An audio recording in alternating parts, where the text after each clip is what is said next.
యోగమా యోగమా విశ్వతేజ రూపమా ప్రాణమా ప్రణవమా పరమాత్ముని భావమా విశ్వనాథ భువనేశ్వరి కడుపు పంటవు విశ్వమంతా ఆధ్యాత్మికం రగిలించిన మంటవు వందనాలు వందనాలు వివేకానంద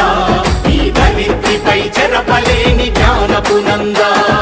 విశ్వమంత భారతీయ ఇవాళ 164వ జయంతి సందర్భంగా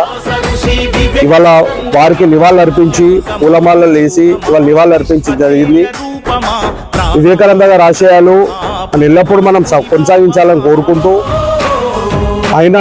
హిందూయిజం పట్ల ఆయన ఎంతైతే తాతయ్యపడ్డారో అనేక ఆశయాలు ఉన్నాయో అన్ని కూడా మనవంతుగా మనం అందరం కూడా ఆశయాలు చూసుకుంటూ మనం పెరగాలని కోరుకుంటూ జోహార్ వివేకానంద స్వామికి.